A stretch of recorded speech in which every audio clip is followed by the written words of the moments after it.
The sleek chrome elevator climbs silently to the 87th floor. Rebecca Chen stares at her reflection, adjusting her blazer with trembling hands. Blood stains the cuff of her white shirt. Behind her, Alexander Blackwood stands perfectly still, his expression unreadable. Their eyes meet in the mirrored wall. "If they find us, you know what to do," he says quietly. She nods, clutching the encrypted drive in her pocket. "I still don't trust you." "You shouldn't." A ghost of a smile crosses his face. "But right now, I'm all you've got." The elevator chimes. Doors slide open to reveal 3 men in tactical gear, weapons raised. Too late.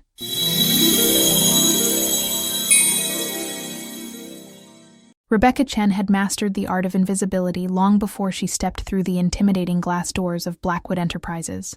At 28, she'd perfected the uniform of corporate camouflage: sensible heels, tailored black skirts, and crisp blouses in muted colors that helped her blend into the sleek backdrop of Manhattan's financial district.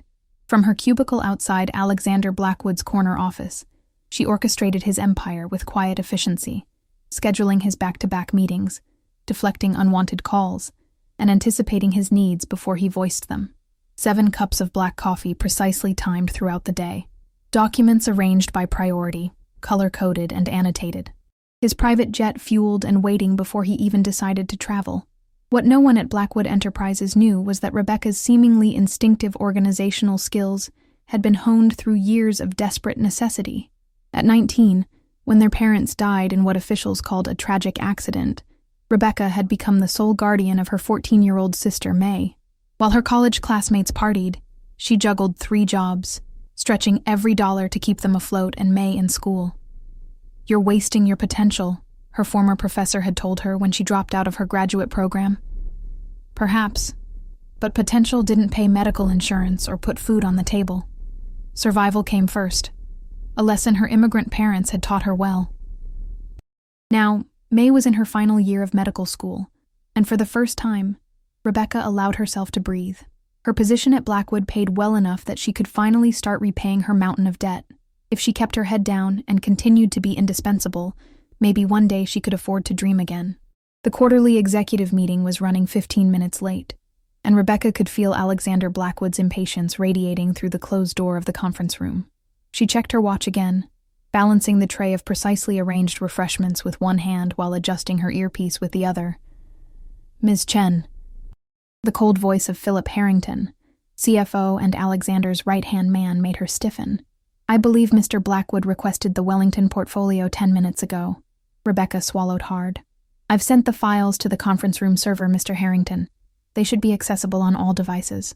Yet Mr. Blackwood cannot locate them." His thin lips twisted into something resembling a smile. "Perhaps technology isn't your forte? We need competence, not excuses." Heat crawled up her neck as several junior executives glanced her way, their expressions a mixture of pity and relief that they weren't the target of today's humiliation. This was Harrington's specialty: public degradation disguised as professional feedback. "I'll bring physical copies immediately," she said, keeping her voice steady. "See that you do." He turned away, then added loud enough for everyone to hear, "This is why Mr. Blackwood goes through assistants like tissues. Quality help is so difficult to find these days." Rebecca hurried to her desk, hands trembling slightly as she gathered the Wellington documents. 4 months in this position, longer than the last 3 assistants had lasted combined, and still, moments like these made her question everything. The job was a piranha tank, but she needed it. For May, for their future. When she returned and discreetly placed the portfolio beside Alexander, he didn't acknowledge her presence. His steel-gray eyes remained fixed on the presentation, his expression carved from granite. Only the slight tightening of his jaw indicated he'd noticed her at all. As she backed away, her heel caught on the plush carpet. The water pitcher on her tray tilted precariously before crashing to the floor, splashing several board members. Gasps and muttered curses filled the silence as all eyes turned to her. I'm so sorry," she stammered, dropping to her knees to mop up the mess. "Ms. Chen." Alexander Blackwood's voice cut through the room like a blade. Everyone froze. It was the first time he'd addressed her directly in front of others. "See me in my office when this meeting concludes." She nodded, face burning with humiliation. Perfectly composed, Alexander Blackwood never raised his voice. He didn't need to. His disappointment was more devastating than any shouted reprimand. As she slipped out of the room, one thought circled her mind. She couldn't lose this job. Whatever it took, she would make herself indispensable to Alexander Blackwood, even if it meant becoming as cold and calculating as he was. The 87th floor of the Blackwood Tower existed in a different atmosphere than the rest of New York City. The air felt thinner, purified of the chaos that swarmed the streets below. Here, even sound behaved differently. Hushed tones, muted footsteps on plush carpeting, the gentle hum of hidden technology maintaining perfect temperature and lighting. Rebecca's desk sat like a sentinel outside Alexander's office, positioned strategically so that anyone seeking an audience with the CEO had to pass her scrutiny first. The space was minimalist to the point of severity. White marble, glass, and brushed steel dominated the aesthetic. No plants survived here, not from lack of light streaming through the floor-to-ceiling windows, but from the sterile, almost clinical environment Alexander preferred. At the center of it all stood Alexander's office, encased in smart glass walls that could transition from transparent to opaque with a tap of his phone. When meetings required privacy, the glass frosted over, but Rebecca had noticed Alexander rarely activated this feature. He seemed to prefer being visible to his employees, a constant reminder of his watchful presence. The executive floor operated like a perfectly calibrated Swiss watch. Administrative staff moved with purpose, speaking in hushed tones. Senior executives strode through with confidence, but inevitably slowed their pace as they approached Alexander's domain. Even Philip Harrington, for all his bravado, adjusted his tie and squared his shoulders before entering. Technology pulsed through every surface of the building. Security systems so advanced they recognized employees by gait analysis before they even reached the biometric scanners. Cameras tracked movement from every angle, their presence announced by small, glowing blue lights recessed into the ceilings. Nothing happened at Blackwood Enterprises without being recorded, analyzed, and archived. Despite working here for months, Rebecca still felt like an intruder. She'd learned to modulate her breathing around Alexander, to anticipate his needs without being intrusive, to make herself useful without being noticed. It was exhausting maintaining this careful balance, but necessary for survival in an environment where a single mistake could mean termination. What unnerved her most wasn't the clinical perfectionism or the constant surveillance. It was the sense that beneath the gleaming surfaces and hushed efficiency, something darker lurked. Sometimes, when the evening staff had gone and only security remained, Rebecca would catch glimpses of Alexander alone in his office, staring out at the city below, his expression haunted by something she couldn't name. Philip Harrington moved through the office like a shark scenting blood, his thinning blonde hair meticulously arranged to conceal his receding hairline. As CFO and Alexander's longest-serving executive, he wielded his proximity to power like a weapon. "Still here, Ms. Chen?" Harrington paused by her desk, checking his Patek Philippe watch. Dedication or desperation, I wonder? Rebecca continued organizing the merger documents, refusing to take the bait. "Just finalizing tomorrow's presentations, Mr. Harrington." His eyes narrowed. "Alexander seems unusually tolerant of you. One might get ideas." The insinuation hung in the air, toxic and familiar. Rebecca had encountered men like Harrington throughout her career, men who couldn't fathom competence in a woman without attaching ulterior motives. "I assure you, my relationship with Mr. Blackwood is strictly professional," she replied evenly. Harrington leaned closer. "Word of advice? Don't get comfortable. Alexander discards people when they've served their purpose. Always has." From the opposite direction, Vivian Zhao approached, her Louboutins announcing her arrival before she appeared. As head of legal, Vivian was the only woman on the executive floor who seemed immune to Harrington's intimidation tactics. "Harassing the staff again, Philip?" Vivian's smile was razor-sharp. "One might think you're feeling threatened." Harrington straightened. "Just offering career guidance." "How generous. Perhaps focus on your quarterly projections instead." "I heard the board wasn't exactly thrilled with the last presentation." As they squared off, Rebecca noticed the stark contrast between them. Harrington represented old money and entrenched power. Vivian embodied the meritocratic ideal Alexander publicly championed. Yet both circled Alexander like planets around a sun, their orbits carefully calculated. "Ms. Chen," Vivian turned to her after Harrington skulked away. The NDA agreements for the Chung Tech acquisition need Alexander's signature today. They're ready on his desk for the 4 p.m. review, Rebecca confirmed. Vivian studied her with appraising eyes. You're different from the others, more observant. She lowered her voice. Be careful what you observe in this place. Some knowledge comes with a price. Before Rebecca could respond, the elevator chimed, revealing Director James Sullivan from Security Operations. His military bearing and perpetual frown made even executives scatter from his path. Chen, he nodded curtly. Blackwood in? He has a call, but Sullivan walked past her without waiting for her to finish, bypassing the security protocols that stopped everyone else. The door to Alexander's office slid open automatically for him. Through the glass, Rebecca watched as Sullivan handed Alexander a tablet. Alexander's expression darkened as he swiped through the contents. He glanced up suddenly, his gaze locking with Rebecca's through the transparent wall. She quickly looked down at her computer, but not before catching the unmistakable flash of something in his eyes. Was it suspicion? Concern? For a brief, unsettling moment, Rebecca wondered if she was being watched more closely than she realized, and why Alexander Blackwood would take any special interest in his seemingly unremarkable assistant. The rain hammered against the windows of the Blackwood Tower, turning Manhattan into a blur of smeared lights and shadows. At 10:30 p.m., the executive floor was deserted save for Rebecca and the occasional security guard making rounds. She'd stayed late to finish preparing for tomorrow's acquisition meeting, losing track of time until a rumble of thunder startled her back to reality. The light in Alexander's office still burned. He'd been locked inside for hours after an unscheduled visit from Sullivan, working with an intensity that seemed different from his usual focus. More urgent, almost desperate. Rebecca gathered her courage and knocked softly on his door. When he didn't respond, she pressed her palm against the biometric panel. To her surprise, it glowed green, allowing her entry. Alexander sat with his back to her, suit jacket discarded, shirt sleeves rolled up to reveal unexpectedly muscular forearms. A half-empty bottle of scotch stood on his desk beside scattered documents. I thought I was alone, he said without turning, his voice rougher than usual. I'm sorry to disturb you, Mr. Blackwood. I was just leaving and wanted to know if you needed anything before I go. He turned then, and Rebecca stifled a small gasp. Gone was the impeccably controlled CEO.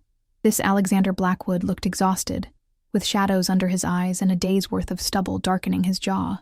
Yet somehow, this glimpse of humanity made him more striking, not less. What do you know about the Chung Tech acquisition, Ms. Chen? He asked suddenly. Only what's in the official briefing.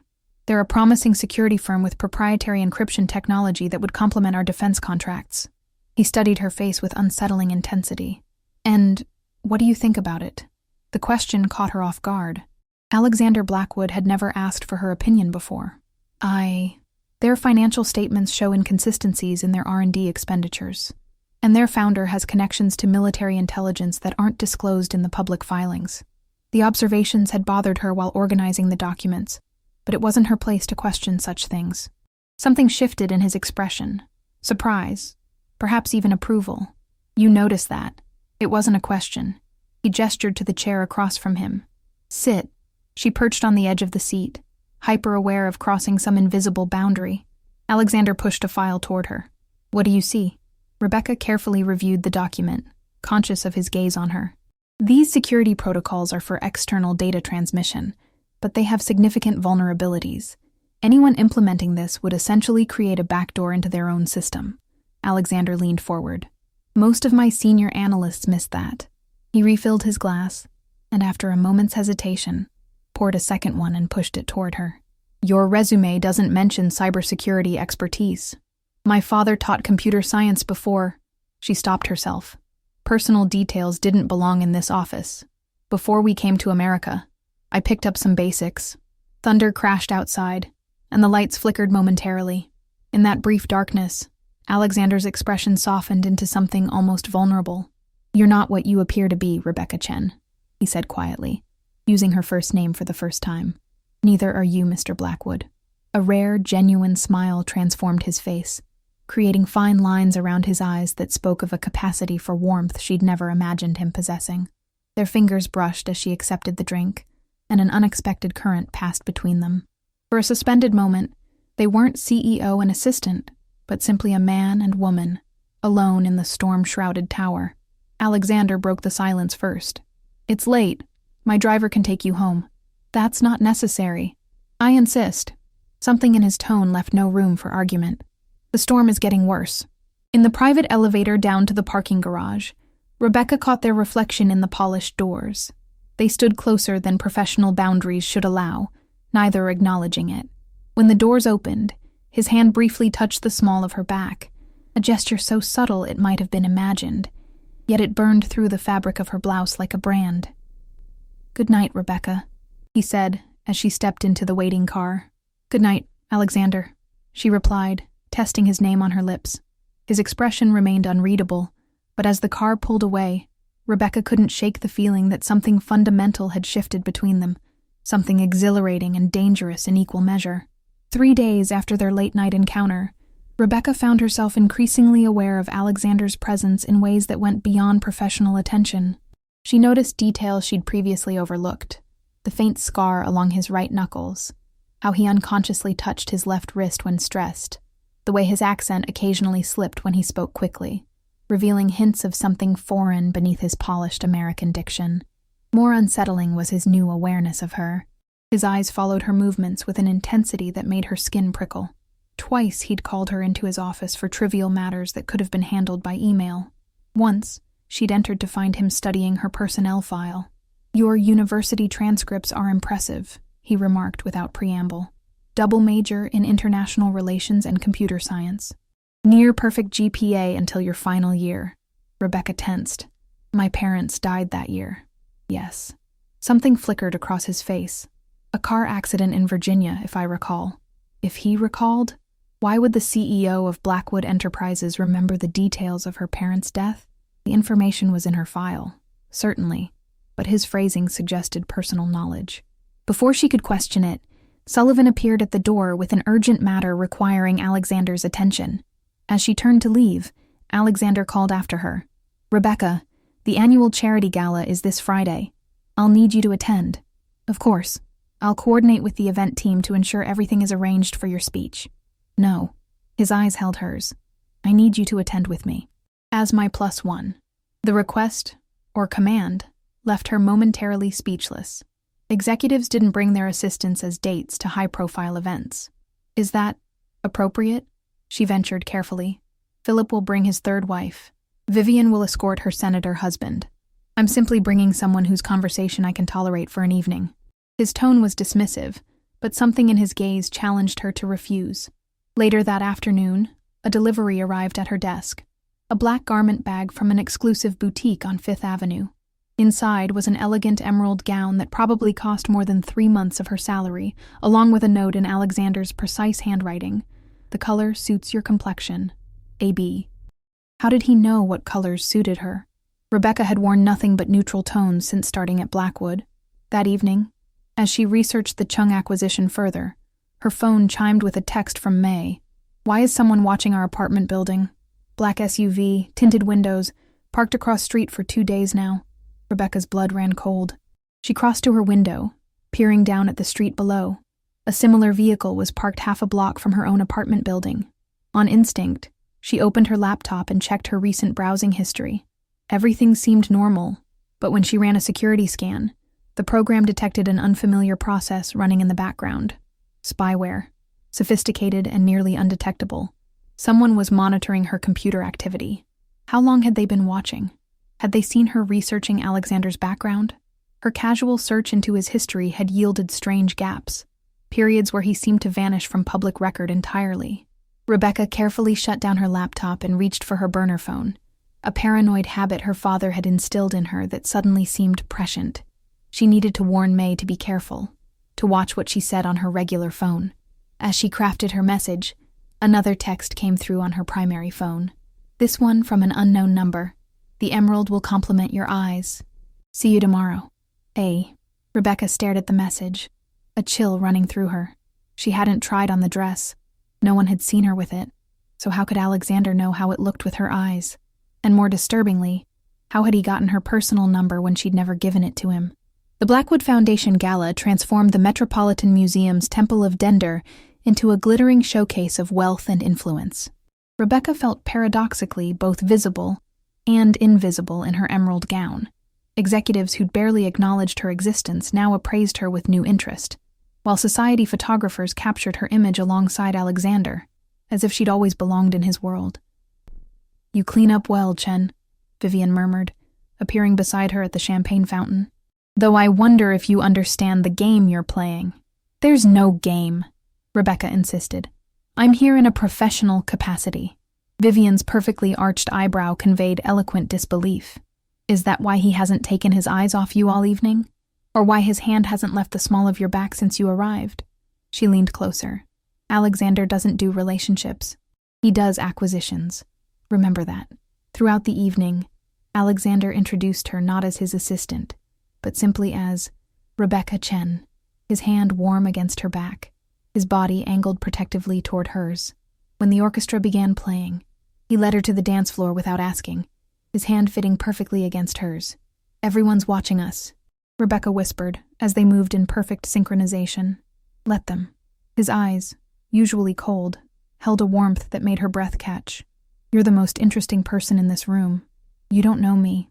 Something like amusement crossed his face. "I know you grew up in 4 different cities before settling in Virginia.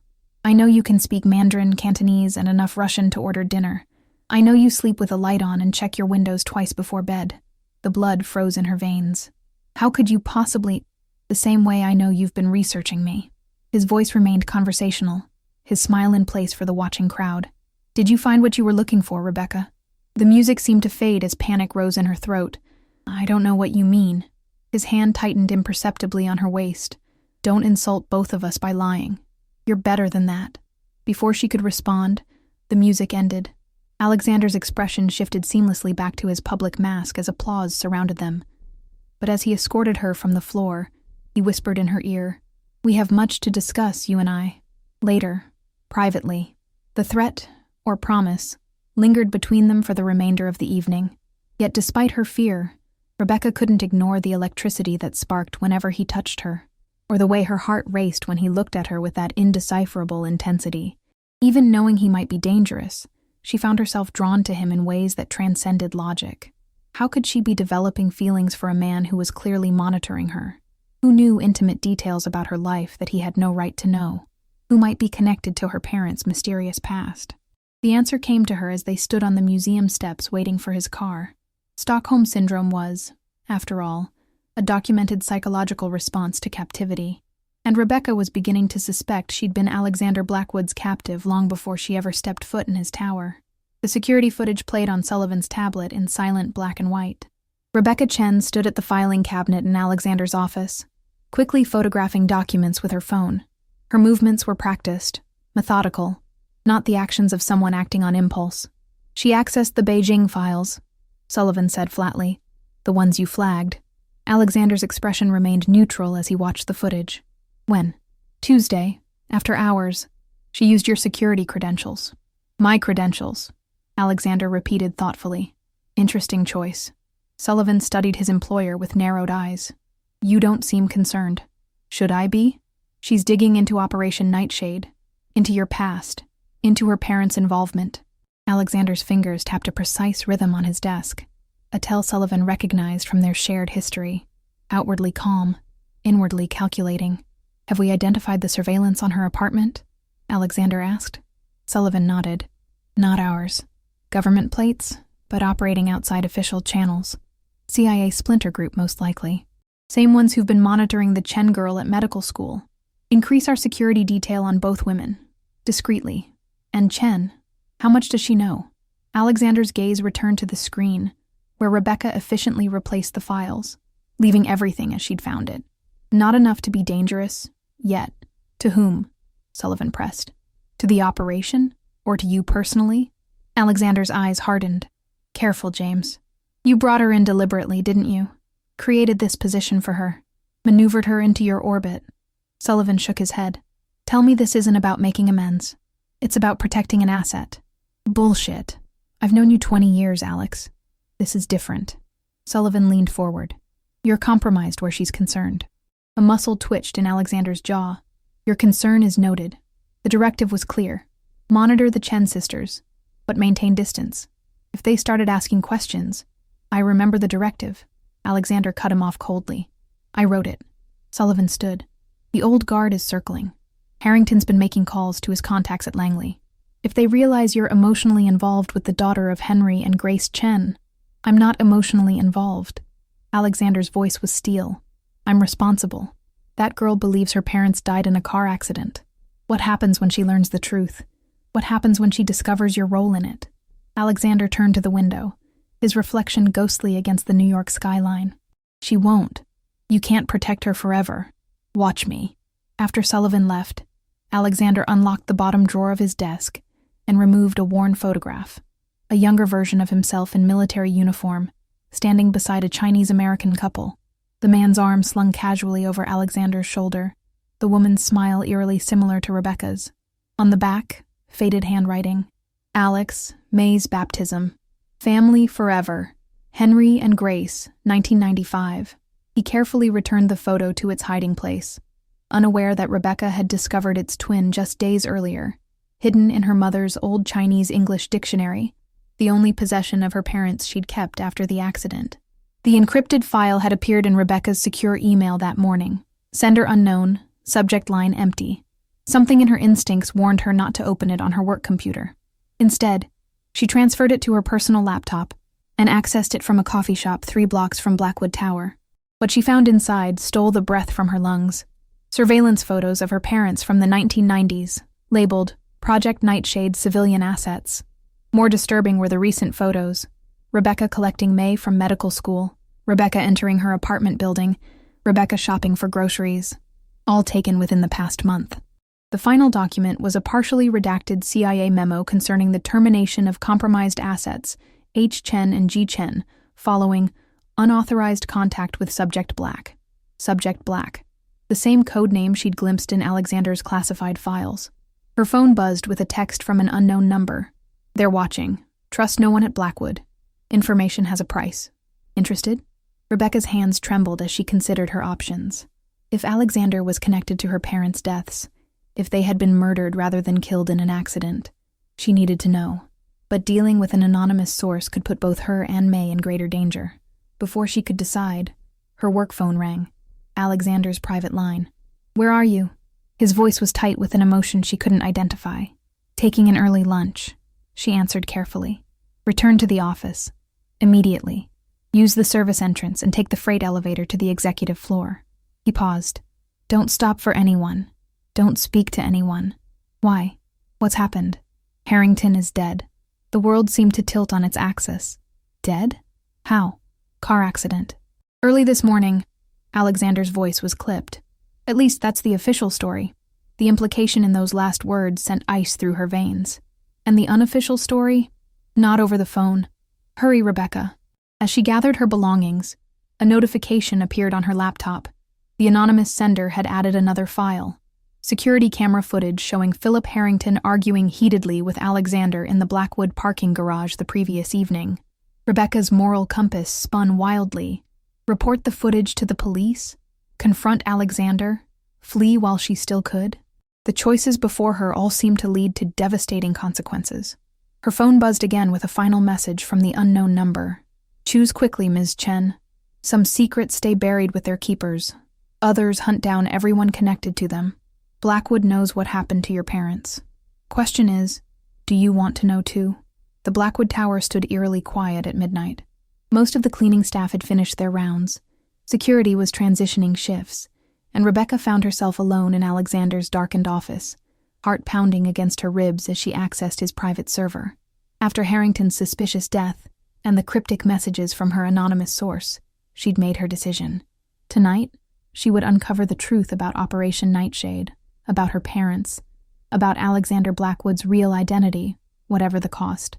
She inserted the specialized drive she'd purchased on the dark web, bypassing the first level of security protocols. The encryption was military grade, but her father had taught her tricks that weren't in any textbook. 20 minutes of careful work gave her access to the classified section of Alexander's personal files. There it was, Operation Nightshade. Her fingers hovered over the keyboard, momentarily paralyzed by the knowledge that opening this file would irrevocably change her life. The screen suddenly went black. Then, security protocols she hadn't triggered began executing themselves. The entire system was locking down, not because of her intrusion, but because someone else was remotely accessing the server simultaneously. I wouldn't do that if I were you. Rebecca whirled around to find Alexander standing in the doorway, silhouetted against the dim emergency lighting. He stepped fully into the office, closing the door behind him. "How long have you known?" she asked, abandoning pretense. "That you were investigating me?" "Since the beginning." He moved closer, his expression unreadable in the darkness. "That you were Henry and Grace Chen's daughter?" "Since before you applied for this position." The confirmation struck like a physical blow. "You knew my parents?"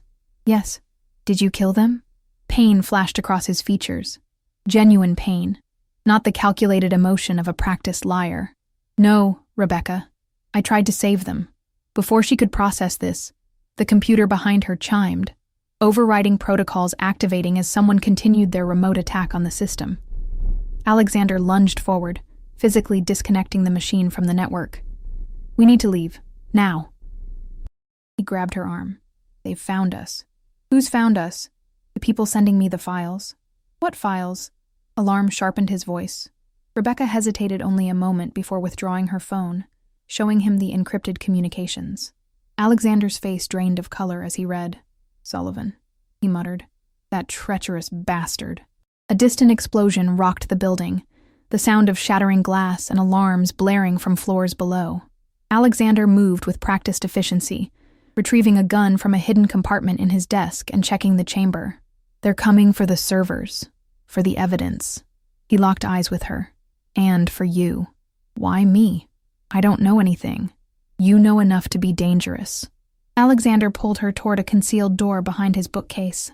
"Your parents were CIA linguists assigned to a covert operation in China, Operation Nightshade. I was their handler." As they hurried through the hidden passage, Rebecca's mind raced to process this revelation. "But you're too young." "I was 22, youngest field agent ever recruited. Brilliant, arrogant, and expendable." His bitter laugh echoed in the narrow corridor. "Your father saved my life in Beijing when our cover was blown. I promised to protect his family if anything happened to him." They emerged into a secure elevator that Rebecca had never known existed. "My parents died in Virginia, years after China." Alexander's expression darkened. "The accident was staged. They discovered something they shouldn't have about Nightshade, about the real objective of the operation. They contacted me for help extracting evidence. Before I could reach them, they were silenced." The elevator descended rapidly to a sub-level not listed on any building directory. The doors opened to reveal a high-tech command center. "I've been tracking the people responsible ever since," Alexander continued. "Built Blackwood Enterprises specifically to gain the resources and connections to find them. When you applied for the position, I thought it was fate, or a trap." "It was a job listing on LinkedIn," Rebecca said numbly. "A job listing I created specifically to attract someone with your qualifications." Alexander moved to a computer terminal, fingers flying across the keyboard. "I needed to keep you close, to protect you while I finished gathering evidence." On the screen, surveillance footage showed armed men entering the lobby of Blackwood Tower. "You've been watching me, following me. For years?" "Protecting you," he corrected. "And your sister." A terrible suspicion dawned on Rebecca.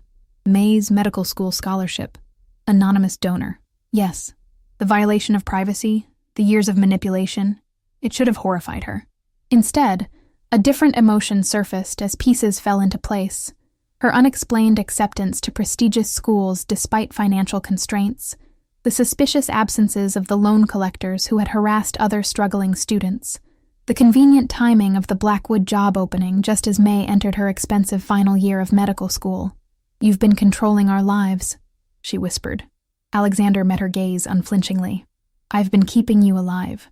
The building shook with another explosion, closer this time. Alexander grabbed a tablet and external drive, downloading files at breakneck speed. "They're here for the evidence I've compiled against the shadow division of the CIA that orchestrated Nightshade," Alexander explained, his voice tight with urgency. "A program designed to test experimental surveillance technology on civilian populations. Your parents discovered the test subjects were dying from neurological side effects, effects that were being deliberately covered up. Security monitors showed the armed team methodically making their way through the building, neutralizing security guards with clinical efficiency. These aren't regular agents. Rebecca observed. Too precise, military trained. Alexander glanced at her with newfound respect. Black Ops. Off the books. The same team that eliminated your parents. The external drive beeped, signaling completed transfer. Alexander pocketed it and handed Rebecca a gun. Ever fired one of these? She took it with practiced ease. My father insisted. Said it was a family tradition. A sad smile touched Alexander's lips. Henry was always preparing you. Even then, he must have suspected they'd eventually come for his children too. The access tunnel led them beneath neighboring buildings, emerging 3 blocks away in an unmarked parking garage where a nondescript sedan waited. "Get in," Alexander commanded, sliding behind the wheel.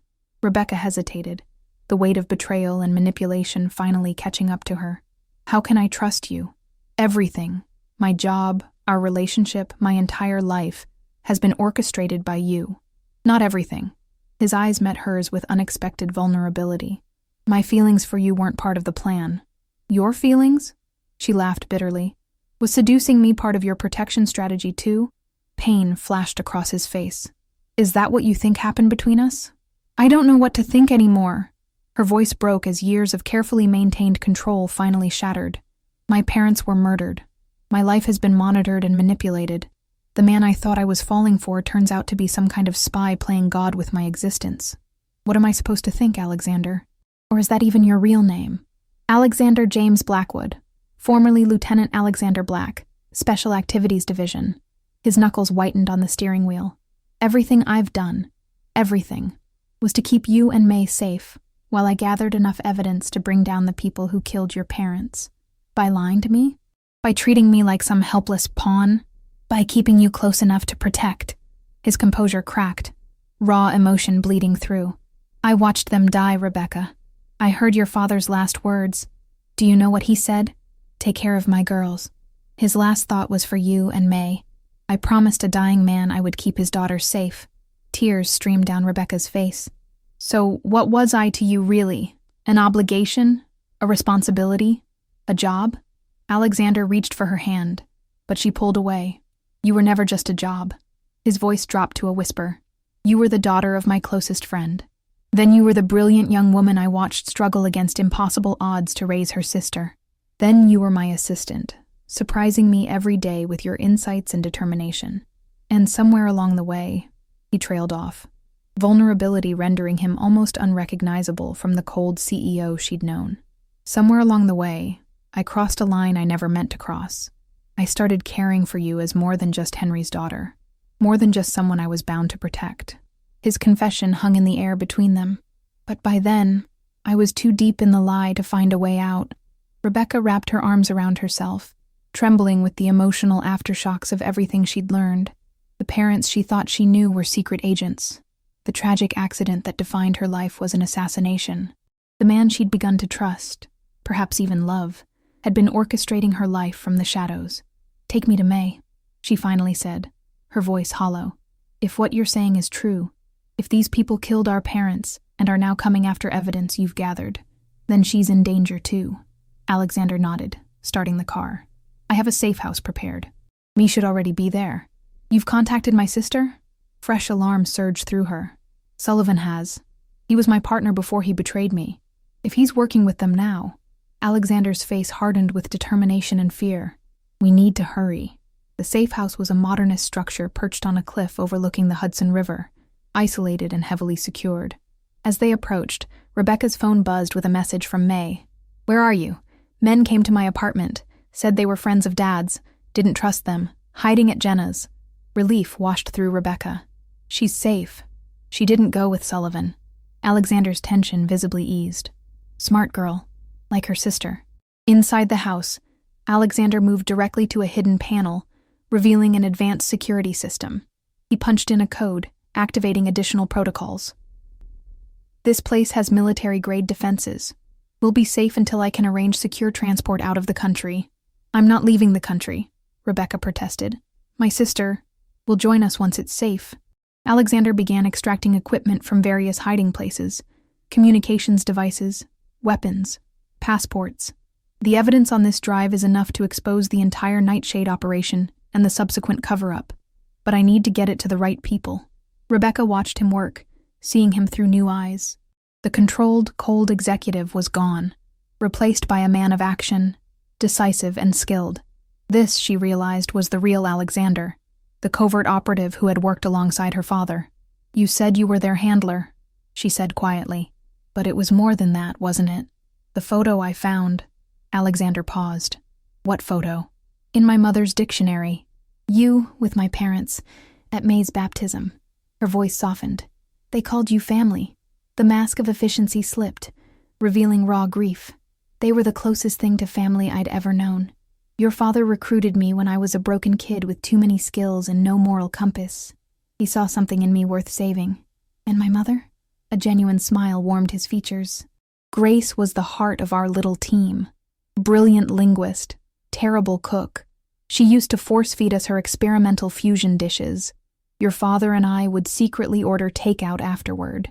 The casual intimacy of the memory hit Rebecca like a physical blow. This man had shared meals with her parents, celebrated her sister's birth, been part of a life she could barely remember. "Why didn't you tell me from the beginning, when I started working for you?" Alexander's expression darkened. "Because knowing the truth puts you in danger.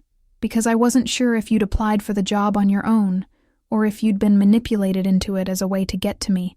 Because," he hesitated, "because I was afraid you'd hate me when you learned the full truth." "Which is what exactly?" He met her gaze directly. "That I was there the night they died. That I was supposed to extract them, and the evidence they'd gathered. That I arrived 10 minutes too late.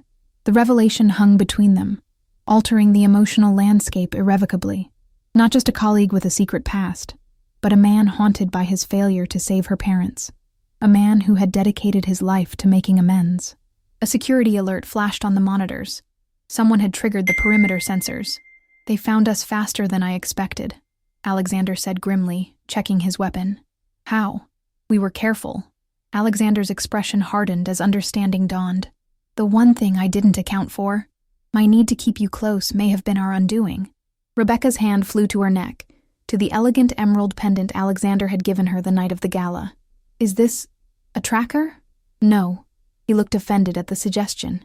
"But your company phone, your apartment, your regular haunts, all monitored by Blackwood security. If Sullivan gave them access..." A new alert blared as the outer defenses were breached. Alexander handed Rebecca the encrypted drive. "Take this. There's a hidden exit through the wine cellar. If anything happens to me..." "I'm not leaving you," she interrupted, the realization striking her with crystal clarity.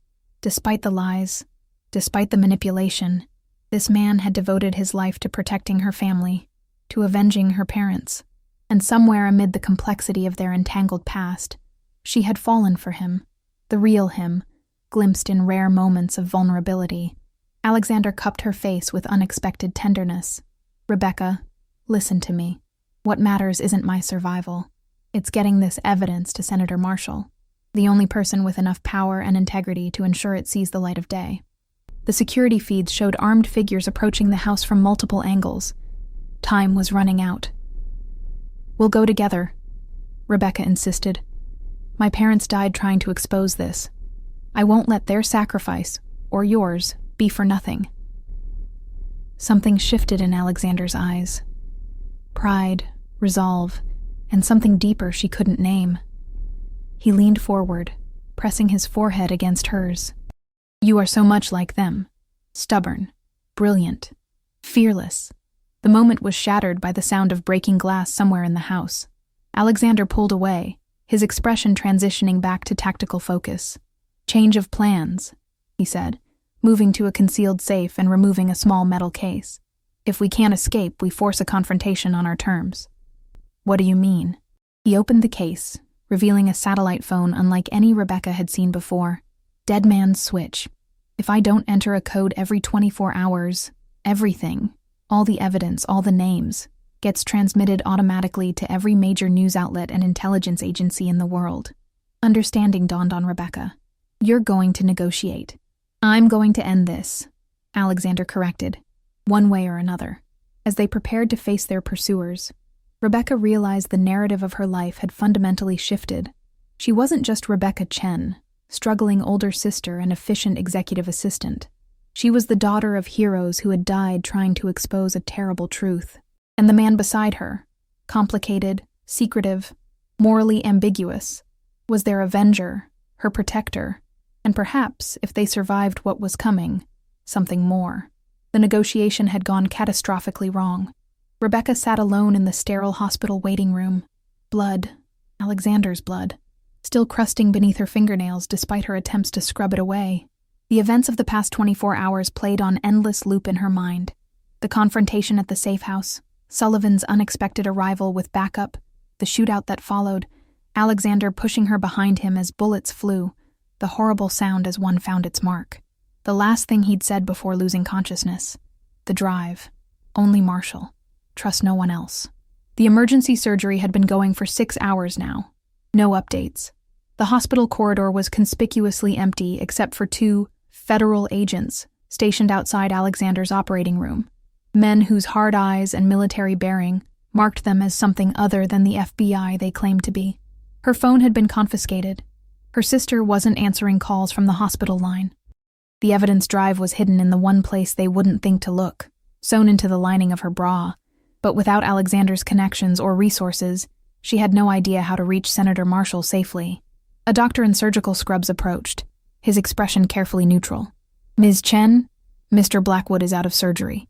Will he—" Her voice caught. "Is he going to be okay?"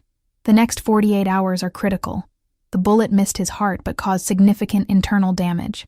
The doctor lowered his voice. "I should warn you.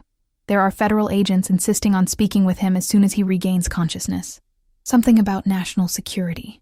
Rebecca nodded numbly. "Can I see him?" "Briefly." The doctor hesitated. "Are you family?" The question pierced her with its complexity. What was she to Alexander? Employee? Target of protection? Something more intimate that had never had the chance to fully form? "I'm all he has," she answered finally. The doctor nodded, compassion softening his clinical demeanor. He led her past the watchful agents to a private room where machines beeped a steady rhythm, monitoring the life of the man who had once seemed invincible. Alexander lay utterly still, tubes and wires connecting him to various machines.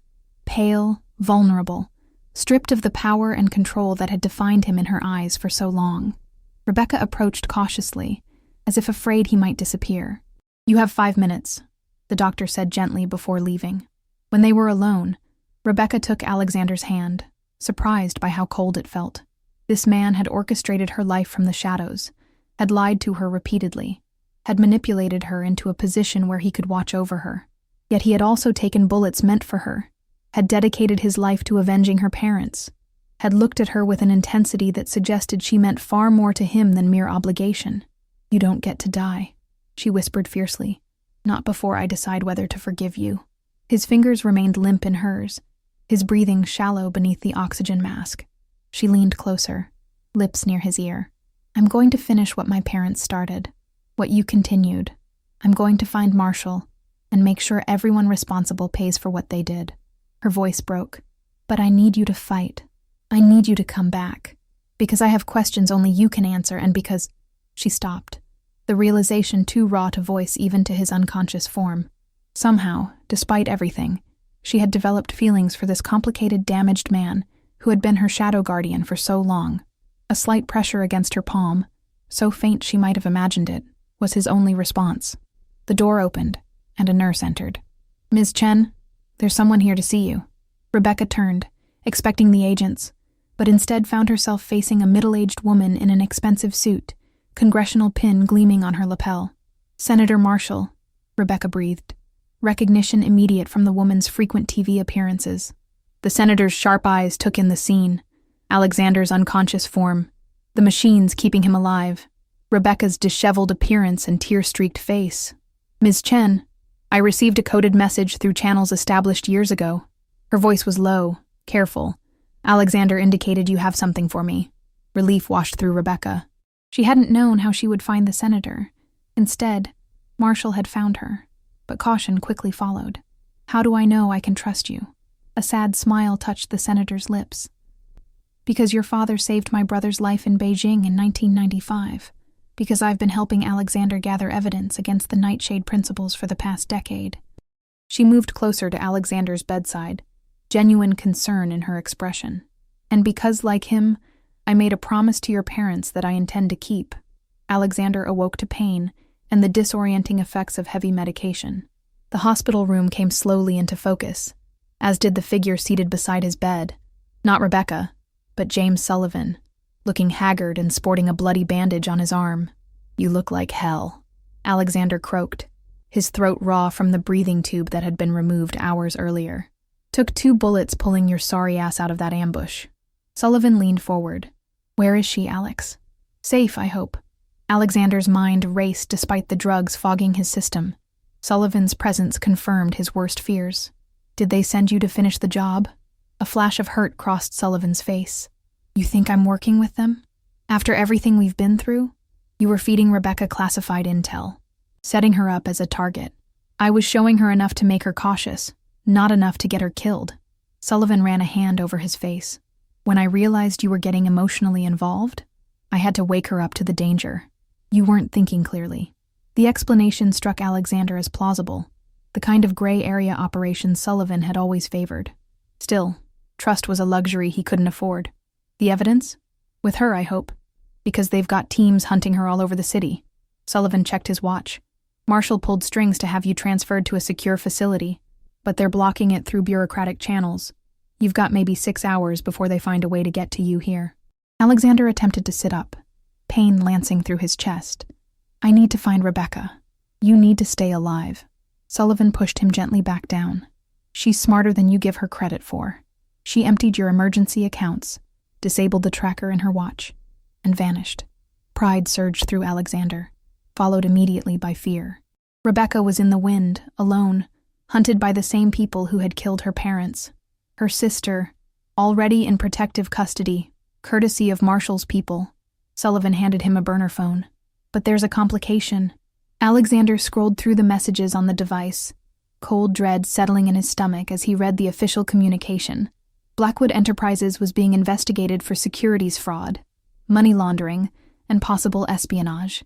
His assets were frozen. His empire was crumbling. "They're burning you to the ground," Sullivan said quietly.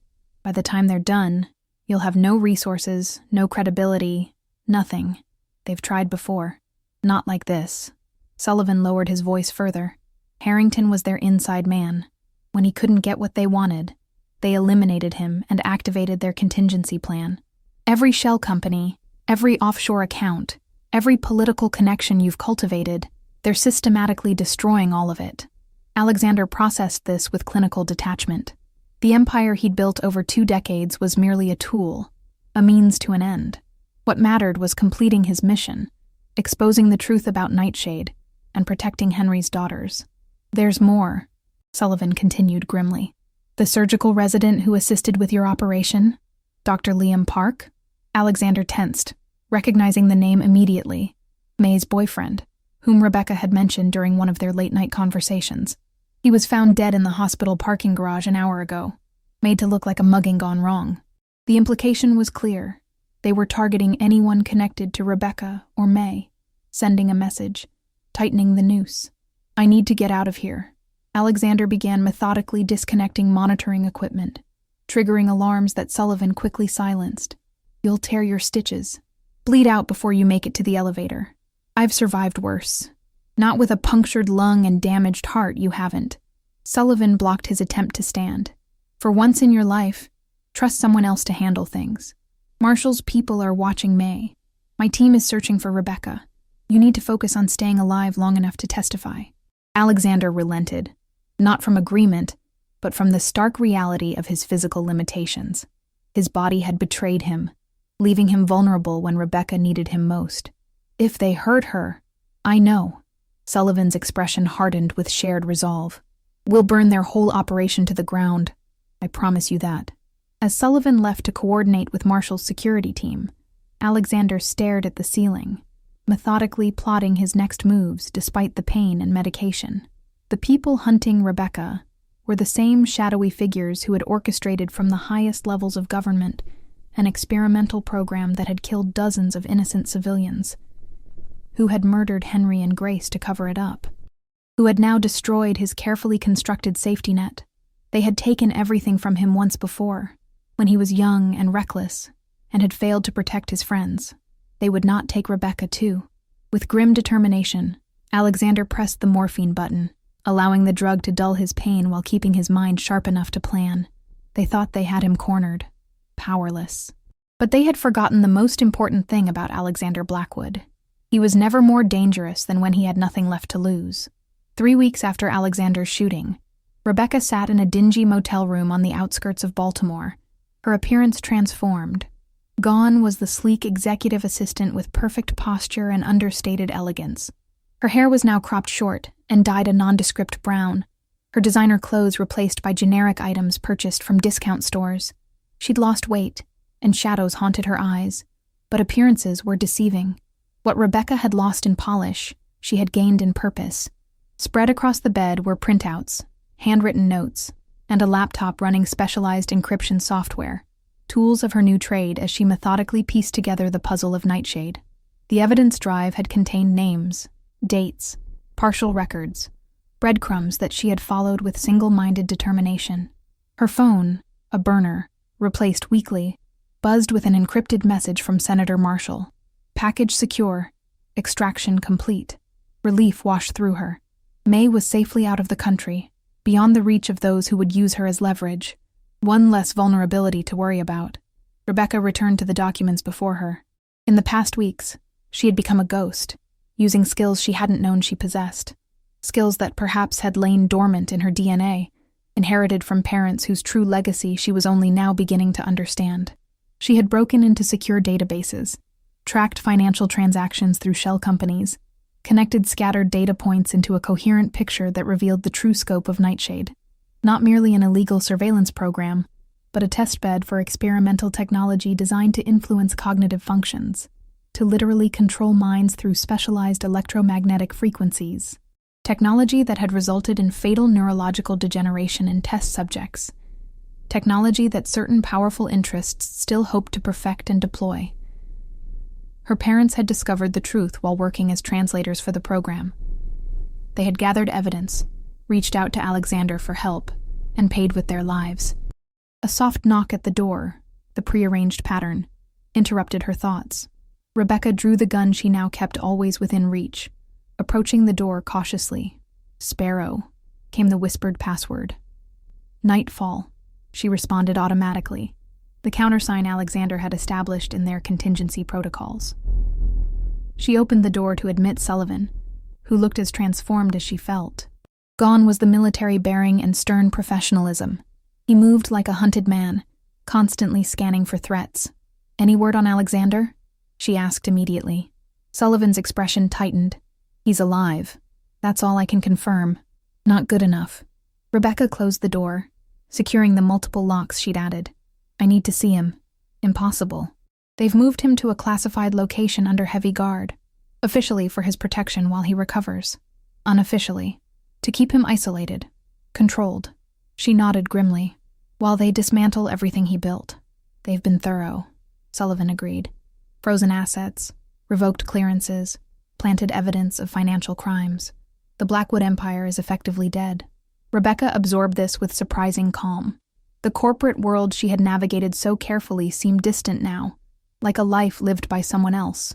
What mattered was justice. For her parents, for Alexander, for all the victims of Nightshade. "I've found something," she said, gesturing to her laptop. Financial transfers to offshore accounts belonging to 6 senior officials, all authorized by the same digital signature, a signature belonging to Director Richard Lawrence. Sullivan's eyes widened. The Deputy Director of National Intelligence? He's involved. He's not just involved. I think he's running it. Rebecca pulled up a series of documents. These are requisition orders for specialized equipment matching the technology described in the Nightshade files, all signed by Lawrence, all routed through black budget channels to a facility in Virginia. "The farm," Sullivan murmured. "CIA training ground. Remote, secure, perfect cover for continuing the research." Rebecca nodded. "And I found something else. Medical records for Alexander from when he was first recruited. He wasn't just their handler, Sullivan. He was a test subject." The revelation hung in the air between them, clarifying so much about Alexander's obsessive pursuit of those behind Nightshade. Not just guilt over failing her parents, but personal vendetta. They had experimented on him, used him, and now they had him again. They kept him alive for a reason, Rebecca said quietly. If he knows something they need, or if they want to resume their research with the only surviving early test subject, Sullivan finished grimly. A terrible clarity settled over Rebecca. For weeks, she had been gathering evidence, building a case for legal action. But the enemies they faced controlled the legal system. It wouldn't be defeated through conventional channels. I need to get into that facility, she said with newfound resolve. I need to get Alexander out. Sullivan studied her with new respect, seeing not the vulnerable assistant he'd once tried to warn, but a woman transformed by adversity into something formidable. It's suicide, he said finally. The security is impenetrable. Nothing is impenetrable. Rebecca's expression hardened with determination. My father found a way to gather evidence from inside the most classified operation in the country. Alexander built an empire specifically designed to take these people down. And I'm their legacy. She turned to the wall where she'd mapped the facility's known security features. I've spent my life adapting to survive, Sullivan, learning to anticipate needs, finding creative solutions to impossible problems, making myself invisible when necessary and indispensable when advantageous. A cold smile touched her lips. They trained Alexander to be a weapon. They made me into something perhaps more dangerous, a woman with nothing left to lose. Sullivan recognized the shift in her, from reactive to proactive, from victim to hunter. The same transformation he'd witnessed in Alexander years ago. You'll need help, he said finally. Are you offering? He nodded slowly. A wise man once told me that some debts can never be repaid, only honored. I owe Henry and Grace. I owe Alexander. He extended his hand. And I'm starting to think I owe you too, Rebecca Chen. As they shook hands, sealing their alliance, Rebecca felt the last vestiges of her old identity fall away. She was no longer just seeking truth or protection. She was seeking justice, and she would tear down every wall, break every rule, and face every fear to get it. The CIA training facility known as the Farm sprawled across hundreds of acres of Virginia countryside, its bucolic appearance belying the sophisticated security systems protecting it. Rebecca approached not as an infiltrator, but as a new administrative hire, her credentials flawless, thanks to Sullivan's connections and her own meticulous attention to detail. Remember, Sullivan's voice murmured through the nearly invisible earpiece. You have 8 hours before the real Diane Willis is flagged in the system. Find his location, confirm he's alive, then get out. This is reconnaissance only. Rebecca adjusted her glasses, non-prescription lenses housing a miniature camera, and smiled blandly at the security officer checking her credentials. First day? He asked, barely glancing at her purposefully forgettable appearance. Yes, sir. Administrative support for Medical Wing B. He nodded, waving her through. Badge must be visible at all times. Stay within your clearance zones. Random security checks are standard procedure. Rebecca projected the perfect blend of nervous deference and bureaucratic dullness as she followed the prescribed path to her assigned office. 3 weeks of preparation had taught her the facility's rhythms, identifying the weak points in its human infrastructure. Technology could be flawless, but people never were. Her desk in the administrative pool gave her access to the medical wing's scheduling system, the first piece of the puzzle. A careful search revealed what they'd suspected: a high-security patient in Isolation Room 7, designated only by a code number and requiring Level 5 clearance for access. Throughout the morning, Rebecca performed her assigned duties with unremarkable efficiency while systematically gathering intelligence. The badge reader outside the secure medical section required both biometric authentication and a physical keycard. The rotation of medical personnel attending the mystery patient followed a strict schedule. And most importantly, Director Lawrence himself was scheduled to visit the facility that afternoon. By lunchtime, she had confirmed Alexander was alive and being held in isolation. By mid-afternoon, she had mapped the most viable approach to his location, and by the time Sullivan's voice warned her that her cover identity was starting to unravel, she had already made the decision to deviate from the reconnaissance-only plan. She wouldn't be leaving without Alexander. Using the visitor's badge printing system, Rebecca created a temporary access card coded with the credentials she'd skimmed from the chief medical officer's badge earlier. The facility's compartmentalized security meant each department kept separate authentication systems, a feature designed to prevent widespread breach, but creating vulnerabilities at the intersection points. As shift change approached, Rebecca timed her move perfectly, slipping into the secure medical wing amid a group of departing lab technicians. Once inside, she navigated the sterile corridors with purposeful confidence, the universal shield against suspicion. Outside Isolation Room 7, she paused, heart pounding. The corridor was momentarily empty, the security camera in its programmed sweep away from the door. 8 seconds of blind spot, barely enough time. She swiped the forged credentials, holding her breath until the light flashed green. The door hissed open, and Rebecca slipped inside. The room was dimly lit, medical equipment humming softly. In the center, a hospital bed. And in it, Alexander, gaunt, pale, but alive. His eyes widened with recognition and alarm as she approached. "You shouldn't be here," he whispered, voice hoarse from disuse. "It's a trap." Rebecca moved quickly to his side, assessing his condition. IV lines delivered unknown substances into his veins. Monitoring equipment tracked not just his vitals, but brain activity patterns she didn't recognize. "They're using you to perfect the technology," she said, understanding dawning. "You survived the early experiments without neurological degeneration. They want to know why." Alexander attempted to sit up, wincing with pain. "Listen to me. Lawrence knows about you, about what you've discovered. He let Sullivan's transmissions go through. He wanted you to find me." Cold dread settled in Rebecca's stomach as the pieces fell into place. Her perfect infiltration had been too easy, Sullivan's intelligence too accurate. "It's a setup," she realized. "They're letting me get this far because—" The door slid open behind her. Director Richard Lawrence entered, flanked by security personnel including, to Rebecca's shock, James Sullivan. Because they needed someone Alexander trusted to bring him the final piece of the puzzle, Sullivan finished, his expression a mask of regret. "I'm sorry, Rebecca. They have my family." Lawrence, a distinguished man in his 60s with cold eyes that evaluated her like a laboratory specimen, smiled thinly.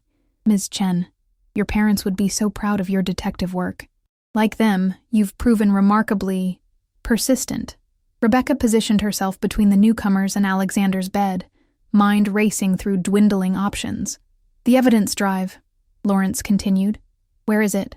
"Safe," she answered, "with instructions to release everything to specific journalists if I don't check in regularly. A common precaution, easily managed." Lawrence seemed unperturbed. "What you fail to understand is that Nightshade was never abandoned. It simply evolved. Your parents discovered the early prototype's flaws.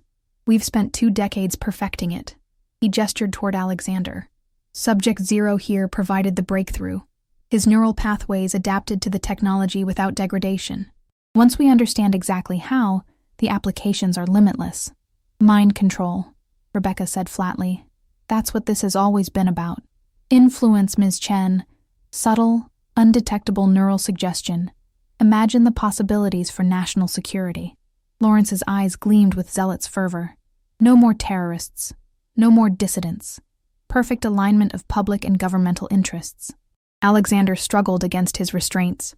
"They need the original research data, the baseline measurements from Beijing. Your father encrypted them before he died." Understanding dawned. "And they think I have the key, don't you?"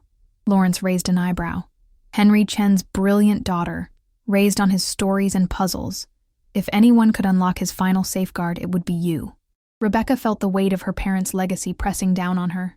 They had died protecting this secret, ensuring the technology could never be completed. Alexander had spent decades hunting those responsible.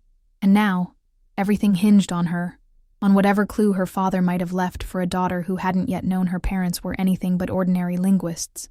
Lawrence checked his watch. "We can do this the easy way, Ms. Chen.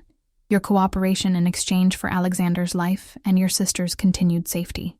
Or," he nodded to the security team, "we can explore other methods of persuasion." As they advanced toward her, Rebecca locked eyes with Alexander. In his gaze, she found not defeat, but fierce pride and something deeper, a trust that transcended their complicated history. In that moment of connection, a memory surfaced, her father teaching her his favorite Chinese proverb about strength, found in seeming weakness, about the bamboo that bends in the storm but does not break. Rebecca straightened her spine, channeling not just her own determination, but generations of resilience. I'll help you, she said, her voice steady. But first, I want to know everything. The full truth about Nightshade, about my parents' involvement, about Alexander's role. A reasonable request under the circumstances. Lawrence gestured to a chair. Please, make yourself comfortable. We have much to discuss. As she sat, Rebecca caught Alexander's subtle nod of approval. They both knew she was playing for time, creating opportunities. But more importantly, she was finally positioning herself to learn the complete truth about the forces that had shaped both their lives from the shadows. The final confrontation had begun, not with violence, but with the more dangerous weapons of knowledge and calculated risk. Rebecca had entered the lion's den willingly, betting everything on her ability to outmaneuver those who had underestimated her all her life, just as her parents and Alexander had done before her. The laboratory deep beneath the farm's medical wing hummed with activity as technicians prepared equipment under Lawrence's watchful eye. Rebecca sat before a complex computing system, Alexander secured to a medical chair beside her, monitoring equipment tracking his neural responses. The encryption key, Ms. Chen, Lawrence prompted. Your father's final safeguard. Rebecca's fingers hovered over the keyboard. I need to understand first. How did my parents become involved in Nightshade? Lawrence sighed impatiently, but nodded to one of his assistants, who brought forward a file. Your parents were linguistic specialists recruited for what they believed was a translation project involving Chinese military communications. Their exceptional pattern recognition skills made them ideal for decoding the neural response patterns we were collecting. He spread photographs across the desk, images of her parents in lab coats, working alongside younger versions of Alexander and other researchers. What they didn't know initially was that we were developing technology that could not only decode, but influence neural patterns. Direct cognitive manipulation through targeted electromagnetic frequencies. Rebecca studied the images, pieces of her fragmented childhood suddenly making sense. Her father's insistence on living in houses without nearby power lines. The strange headaches her mother would get near certain electronic equipment. The Faraday cage-lined room in their basement her father called his. Quiet space. They discovered the test subjects were dying, she said quietly. Regrettable side effects in the early phases. Lawrence dismissed. Science requires sacrifice. Your parents became morally conflicted when they realized the project's full scope. They began documenting evidence, encrypting their findings. Rebecca glanced at Alexander, whose jaw was clenched tight with suppressed emotion. And your role in all this? Lawrence's smile was cold. Alexander was our most promising young operative, brilliant, adaptable, and most importantly, uniquely resistant to the neural degradation that affected other subjects.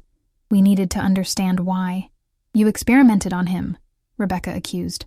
I volunteered, Alexander corrected, his voice hoarse. I believed in the mission, believed we were developing technology to protect our country. His eyes found hers. Your father showed me the truth, showed me what they were really doing. Lawrence moved closer. When Henry Chen decided to betray his country by stealing classified research, he corrupted Alexander as well. They went rogue together, taking critical data with them.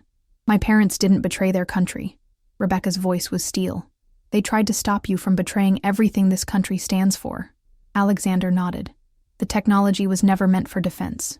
It was designed for domestic population control, influencing voting patterns, suppressing dissent, creating the perfect compliant citizenry.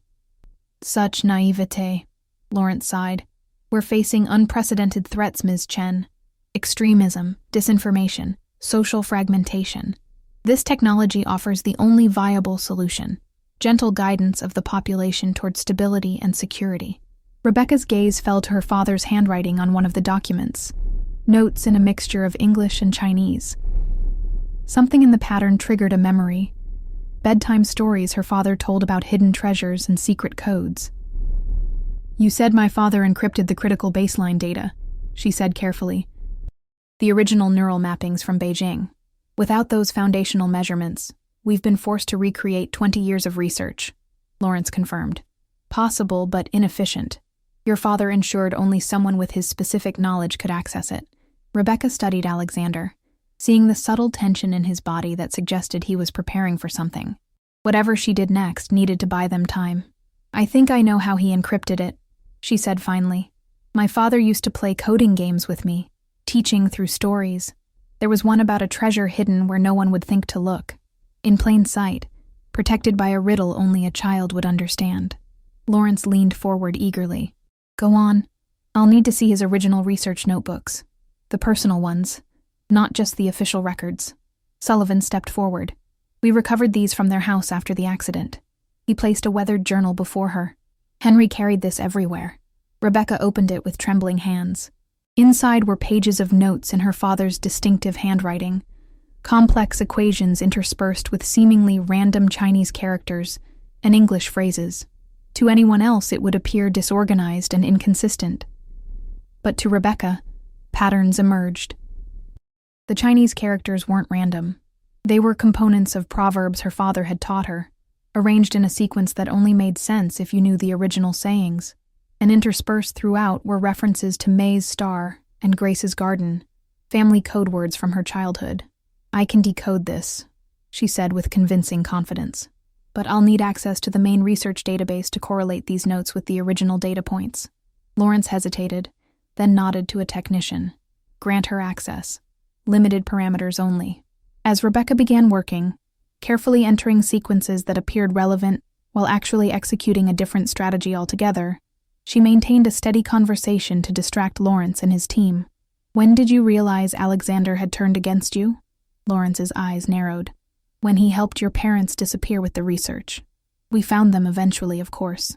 Made it look like an accident, as we usually do. But not before my father hid the encryption key.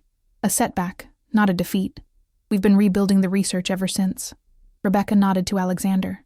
And you kept him alive because he's the key to solving the degradation problem. His neural pathways adapted to the technology in ways we still don't fully understand. Lawrence studied Alexander with cold scientific interest. Unfortunately, he's been uncooperative despite various persuasive techniques. Sullivan shifted uncomfortably at this reference to torture, his conflicted loyalties evident in his expression. Alexander met Rebecca's gaze, communicating something silently. She understood immediately. Keep Lawrence talking while she worked. You said my parents corrupted Alexander, she prompted. How? Lawrence snorted. They treated him like family, gave him something he'd never had, people who cared about him as a person rather than an asset. Henry Chen had a particular talent for inspiring loyalty. They made me human again, Alexander corrected quietly, after you spent years turning me into a weapon. A notification flashed on Rebecca's screen. The system had accepted a sequence of commands that shouldn't have been possible with her limited access. Her father's encryption method was exactly what she'd suspected, a multi-layered puzzle using personal references only his daughter would recognize, combined with a backdoor access protocol he'd built into the system itself. I found something, she announced, careful to modulate her excitement. There's a reference here to primary neural mapping data stored under Project Bamboo. Lawrence frowned. There was no Project Bamboo in the official records. It's his reference to a Chinese proverb, the bamboo that bends in the storm but doesn't break, Rebecca explained. He's hidden the data within the system itself, disguised as routine diagnostic information. As Lawrence and his team gathered around her screen, Rebecca initiated the sequence her father had hidden decades ago, not to decrypt the neural data as Lawrence believed, but to execute something else entirely. A failsafe. A final line of defense against the technology ever being completed. Alexander caught her eye, the barest nod confirming he understood what she'd discovered. Director, a technician called urgently. Something's happening to the network. Multiple data purges initiating simultaneously. Lawrence whirled toward Rebecca. What have you done? My father didn't just hide the data, she said, a fierce pride straightening her spine. He created a virus designed to activate if anyone ever used the correct decryption sequence. It's not just erasing Nightshade, it's identifying and wiping every connected system containing related research. Stop it! Lawrence lunged for the keyboard, but Rebecca had already locked the system with another command. You can't, Alexander said, satisfaction evident despite his weakened state. Henry designed it to be irreversible once initiated. The ultimate failsafe. Alarms began blaring throughout the facility. Lawrence grabbed Rebecca's arm. Fix this now, or your sister dies. May is beyond your reach, she replied with calm certainty. Marshall made sure of that. Sullivan chose that moment to make his move, drawing his weapon not on Rebecca, but on Lawrence's security team. "Stand down," he ordered. "It's over, Richard." "You fool," Lawrence spat. "You think this ends with me?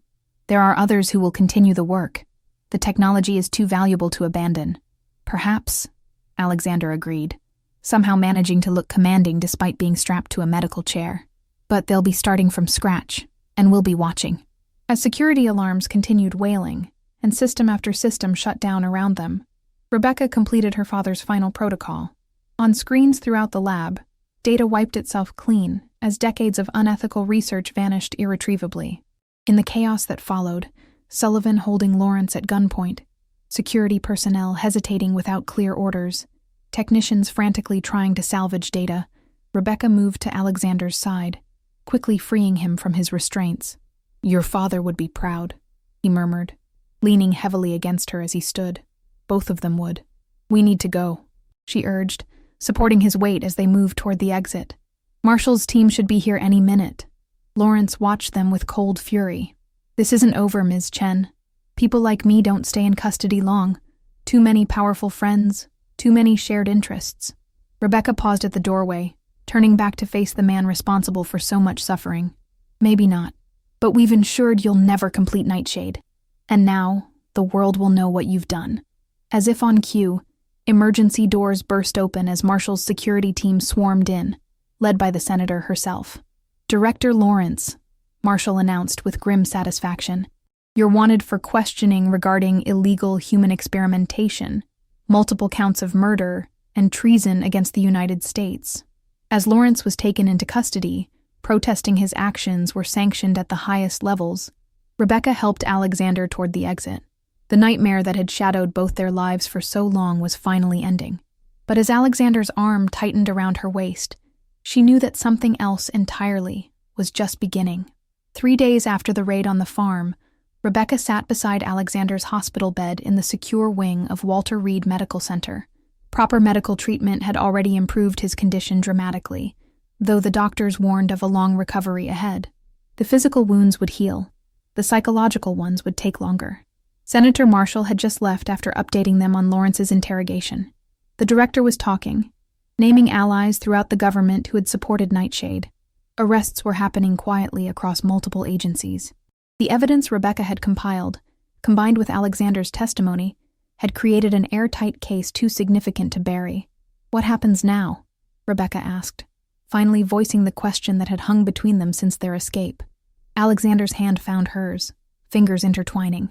"Marshall has arranged new identities for you and May. Witness protection, essentially, though not through official channels. You'll be completely safe from any remaining Nightshade loyalists." She noted the careful phrasing. "You said you and May, not us."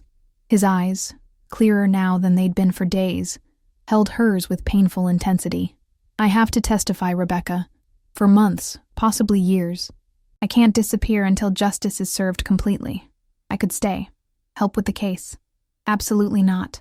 His voice was suddenly fierce. "You've done more than enough. Risked enough. Your parents died to keep you safe from this world. I won't dishonor their sacrifice by keeping you in danger." Rebecca felt tears welling up despite her effort to remain composed. "So after everything, after all the lies and manipulations and secrets, now you decide to be noble? Now you decide I don't get a choice?" Alexander struggled to sit up, wincing with the effort. "This isn't nobility. It's practicality. The people we're exposing have connections everywhere, until every last one is identified and neutralized. Proximity to me means danger. I've been in danger since the day I was born. My entire life has been shaped by Nightshade, by my parents' deaths, by your invisible presence watching over me." Her voice cracked. "And now you're sending me away? Making decisions about my life, just like you've always done?" The pain in his eyes matched her own. "Rebecca, please understand. I swore to your father I would keep you safe. It's the one promise I've tried never to break." "And what about promises to me?" she demanded. "What about what I want? What do you want?" he asked softly. The question hung between them, loaded with unspoken emotions and possibilities.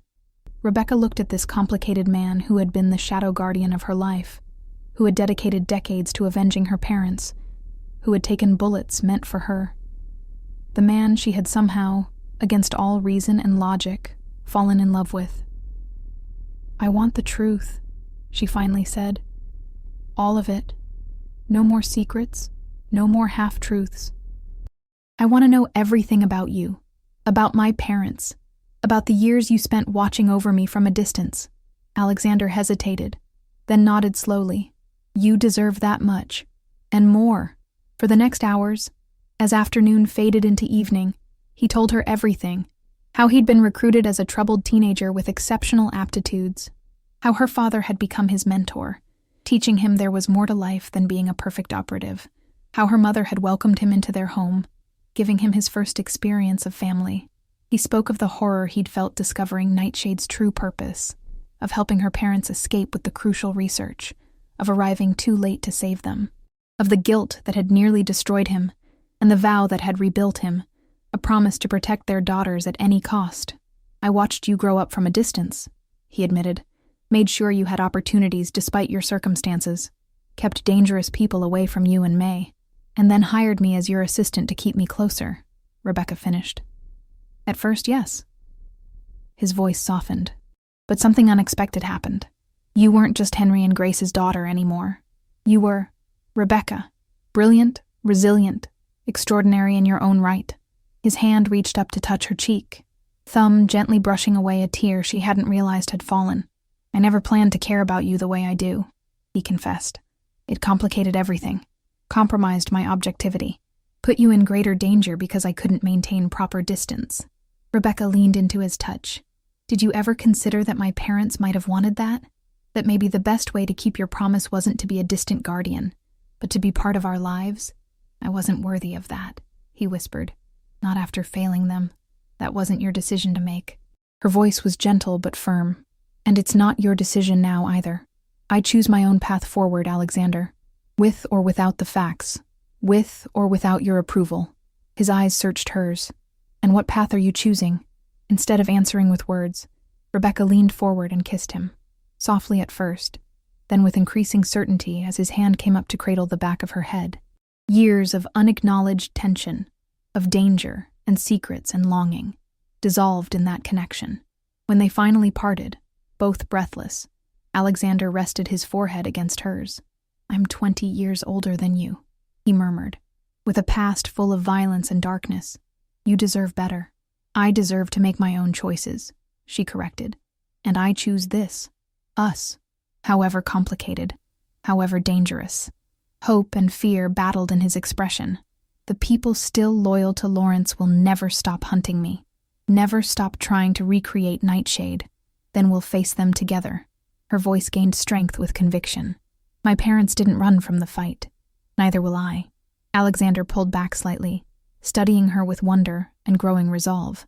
"If we do this, if we stay together, it won't be a normal life. We'll always need to be vigilant, always one step ahead." A smile touched Rebecca's lips. "Normal is overrated. Besides, I've spent years organizing your impossible life. I think I can handle it." For the first time since she'd known him, Alexander laughed, a genuine sound of joy that transformed his entire being. He pulled her close again, his kiss containing a promise of his own. Outside the hospital window, snow began to fall, covering Washington, D.C. in a blanket of white. A new beginning, a clean slate. They both knew challenges lay ahead. Alexander's testimony, the dismantling of Nightshade's remaining infrastructure, rebuilding lives long defined by secrets and loss. But in this moment, wrapped in each other's arms, the future held more promise than peril. "Your parents would have loved the woman you've become," Alexander whispered against her hair. Rebecca smiled through tears. "They would have been glad I found you again." In the quiet hospital room, as snow continued falling outside, two people who had lost everything found something neither had expected: a second chance. Not just at justice or redemption, but at love. 18 months later, Rebecca stood at the edge of a cliff overlooking the Pacific Ocean, the wind whipping her now longer hair around her face. The small house behind her, perched on the Northern California coastline, isolated and secure, had been their home for the past 3 months, the latest in a series of safe locations, as Alexander's testimony continued bringing down the remaining architects of Nightshade. She heard his footsteps approaching, familiar now as her own heartbeat. His recovery had been remarkable, Only the occasional stiffness in his movements betrayed the severity of his past injuries. "Good news," he said, wrapping his arms around her from behind. "Marshall called. The last of Lawrence's network has been identified. The operation is officially dismantled." Rebecca leaned back against his chest, absorbing the significance of his words. "It's really over?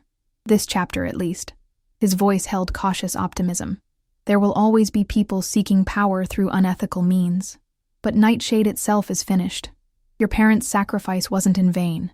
She turned in his arms to study his face, more relaxed than she'd ever seen it, the weight of his decades-long mission finally lifting. "What happens now?"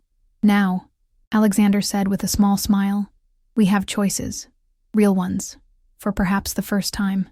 Over the past 18 months, they had lived in the shadows while the case progressed. Rebecca had worked remotely, using her skills to help Marshall's team track financial connections between Nightshade operatives. Alexander had testified in closed sessions before congressional committees, laying bare the full extent of the illegal program. And in the stolen moments between these duties, they had built something neither had imagined possible. A relationship founded not on secrets or obligation, but on genuine understanding and growing love. "May wants us to visit her in London," Rebecca said. "She says her medical residency is going well. The nightmares have almost stopped." Alexander nodded. "We could go. It would be safe now." The casualness of this statement struck Rebecca suddenly. The extraordinary gift of ordinary possibilities. Travel, family visits, a future not dominated by looking over their shoulders. "What about you?" she asked. "Without Nightshade to fight, without an empire to run, what does Alexander Blackwood want from life?" He considered this, perhaps for the first time. "I've spent so long defined by the mission, by the past. I'm not sure I know who I am without it." "I do," Rebecca said softly. "You're the man who kept his promise, no matter the cost, who sacrificed everything to protect people he loved, who found the courage to trust again, despite everything." Alexander's eyes, warmer now than the cold gray she'd first encountered in his executive office, held hers with tender intensity. "I've learned more from you than you realize, Rebecca. About resilience, about finding strength in vulnerability, about the possibility of redemption." She smiled. "We've both learned some lessons, I think. I've discovered that the truth, however painful, is better than comfortable lies. That running from the past doesn't work. You have to face it, process it, integrate it. And that family isn't always blood," Alexander added. "Sometimes it's the people who stand beside you in your darkest moments." Rebecca nodded, thinking of Sullivan, who had risked everything to help them in the end. Of Marshall, who had honored a decades-old promise to her parents. Of May, who had forgiven Rebecca for the secret she'd kept to protect her. "Most importantly," she said, "I've learned that control is an illusion. My parents couldn't control what happened to them, but they could choose how to respond to it. You couldn't control the outcome of your promise to them, but you kept trying anyway. And I couldn't control the fact that my life was built on hidden truths, but I could decide what to do once I discovered them." Alexander's arms tightened around her. "What would you like to do now, with all these new choices before us?" Rebecca considered the question, breathing in the salt air and the infinite possibilities stretching before them. "I think I'd like to build something new. Something that honors my parents' legacy but isn't defined by their loss. Something that uses our unique skills to help others who've been victimized by powerful interests." A spark of purpose lit Alexander's eyes. "A consulting firm? Private investigations? We have the resources, the connections, the expertise, and the motivation," Rebecca added. "We know better than most how it feels to be caught in something bigger than yourself, to need an advocate who understands the shadows." As they stood together on the cliff edge, the setting sun painting the ocean in shades of gold and crimson, Rebecca felt a sense of rightness settle over her. The path forward wouldn't be easy or straightforward. They both carried scars from their shared history, vulnerabilities that would take time to fully heal. But for the first time, they were facing the future on their own terms. Not as executive and assistant, not as guardian and ward, not as puppets of forces beyond their control, but as equal partners who had chosen each other despite every reason not to. "Whatever comes next," Alexander said, pressing a kiss to her temple. "We face it together." Rebecca nodded. the simple truth of those words more powerful than any elaborate promise. Together.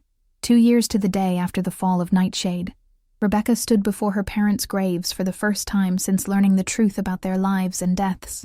The small Virginia cemetery was peaceful in the late afternoon light, birds singing in the trees surrounding the modest plot. Alexander waited at a respectful distance, giving her this moment alone with the parents she was only now beginning to truly know and understand. She placed a bouquet of white lilies, her mother's favorite, against the simple headstone, tracing the engraved names with her fingertips. Henry and Grace Chen, their birth and death dates revealing nothing of the extraordinary lives they had led, the sacrifices they had made. "I understand now," she said softly to the quiet graves.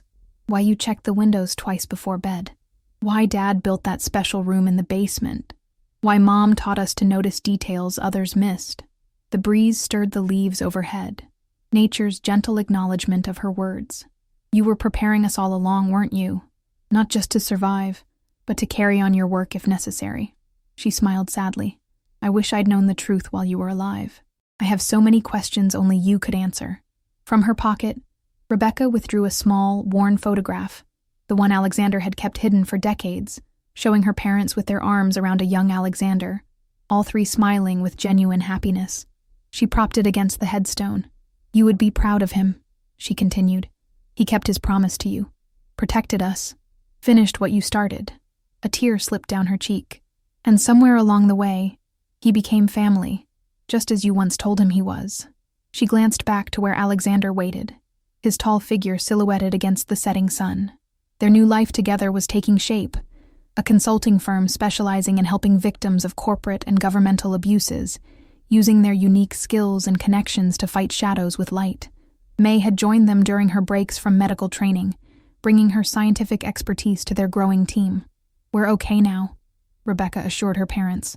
"More than okay. We're continuing your legacy of standing up for truth, even when it's dangerous, especially when it's dangerous." She stood, brushing grass from her knees, ready to leave yet feeling more connected to her parents than she had in years. As she turned to go, a final thought occurred to her. "Alexander told me what your last words were, Dad. Take care of my girls." He did that. But in the end, we took care of each other. She smiled through her tears. That's what family does. As Rebecca walked back to Alexander, he extended his hand. She took it, their fingers intertwining with the easy familiarity of two people who had found home in each other. "Ready?" he asked softly. Rebecca nodded, glancing back once more at the peaceful graves. "They would approve, you know. Of us, of everything." Alexander's eyes, once so guarded, now held nothing but openness as he looked at her. "Henry once told me something I never forgot. He said, 'The truest strength isn't in never breaking, but in how we put ourselves back together afterward.'" Rebecca smiled, recognizing her father's wisdom. "The bamboo that bends in the storm but doesn't break." "Exactly." Alexander brushed a strand of hair from her face with tender precision. "You are your parents' daughter in all the ways that matter.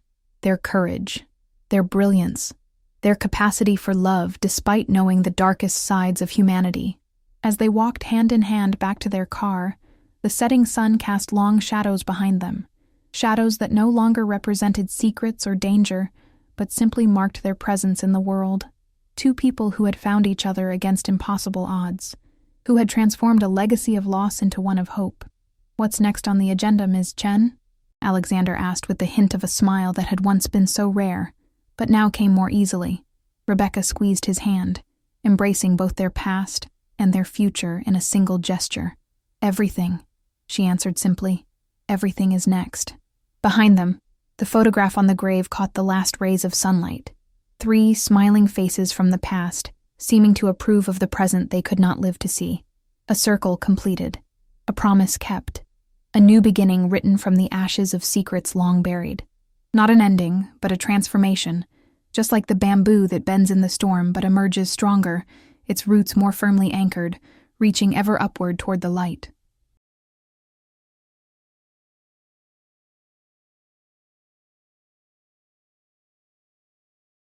Your heart knows the way. Subscribe and follow the beauty.